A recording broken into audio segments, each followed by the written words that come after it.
Ketua Jurulatih Harimau Malaya, Peter Klamovski melontarkan rasa teruja selepas Johor Darul Tazim JDT mengesahkan slot ke suku akhir Liga Juara-Juara Asia Elite Akli musim ini.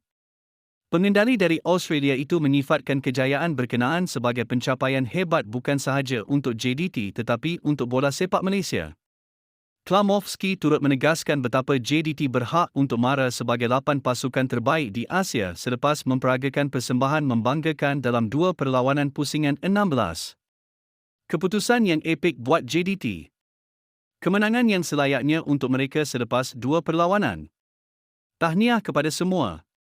Keputusan yang bagus untuk bola sepak Malaysia, katanya menerusi Instastory.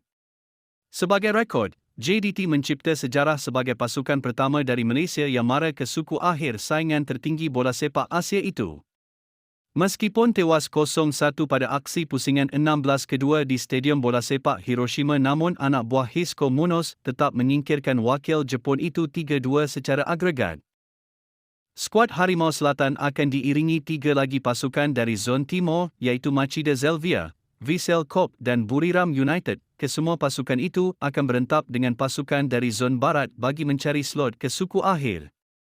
Begitupun pengendali Johor Darul Tazim JDT, Hisco Munoz jelas teruja apabila skuad bimbingannya melakar sejarah tersendiri melayakan diri ke suku akhir Liga Juara-Juara Asia Elite Akli buat pertama kali. Walaupun JDT tewas tipis 0-1 kepada San Francisco Hiroshima dalam aksi timbal balik pusingan 16 Zon Timur Akli di Stadium Edion Peace Wing, Hiroshima, namun kemenangan 3-1 ke atas skuad kendalian Bartosz Gol membolehkan Harimau Selatan mara ke pusingan seterusnya dengan agregat 3-2.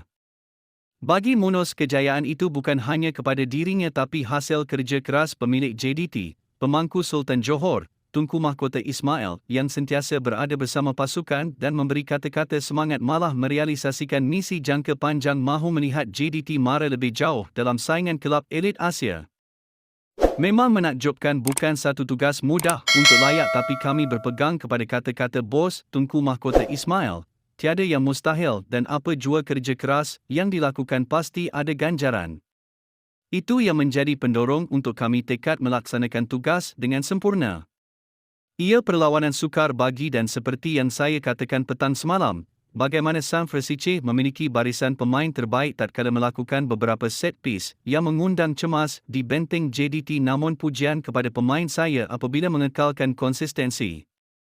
Walaupun lawan berjaya mengurangkan defisit jaringan selepas menjaringkan gol menerusi sepakan penalti, tapi tidak memberi masalah bagi kami kerana gol itu dijaringkan pada hujung permainan, malah pemain JDT beraksi tanpa tekanan untuk menangkis segala asakan mereka, katanya.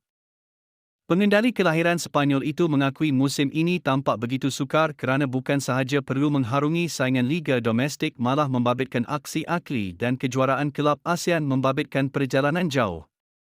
Apapun, beliau menyifatkan semuanya berbaloi kerana impian melangkah ke suku akhir saingan akli menjadi realiti dan ia memberi pengalaman manis buat skuad Harimau Selatan dan perlu melakukan persediaan lebih rapi bagi menempuh aksi yang lebih mencabar. Akhirnya sekian informasi kami buat, semoga bermanfaat. Jangan lupa subscribe.